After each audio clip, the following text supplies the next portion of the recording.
Feel like that this is all going to wrap up in season 6 and going into it.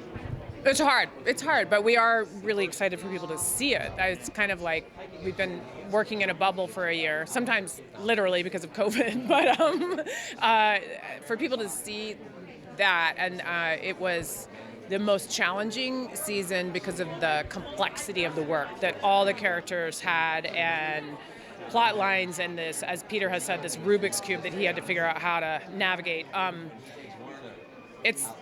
It was blissfully challenging, I would say, and so we were excited for audiences to see that. As a group, as a cast, it kind of hasn't totally hit us yet. I mean, I'm sure we'll all be in a ball crying soon, but it's kind of like we're still doing ADR. We're still doing post for these.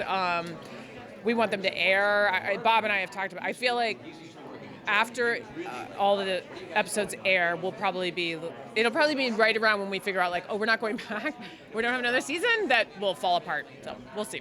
And with Breaking Bad, it was lightning in a bottle. It was like such a great hit, and then you do it again with Better Call Saul. What do you think it was about the show that just really attracts to the fans, as you could tell when they were walking out and the yells and the screams? It's the writing.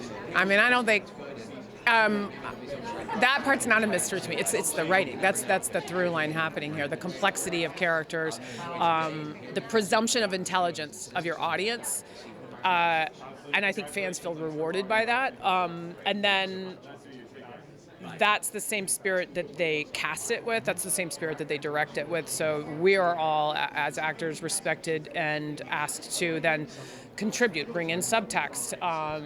You don't have to telegraph to people exactly what to think. You don't have to over-explain what's going on. Certainly with my character, who's largely inscrutable all the time.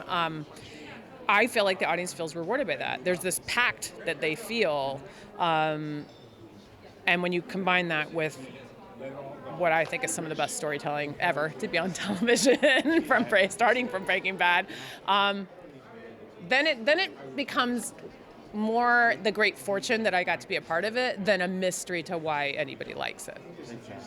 Thank you so much. Yeah, have a great thank you. evening. Okay, thanks. Thank you guys so much for watching. Don't forget to like and subscribe, and stay tuned.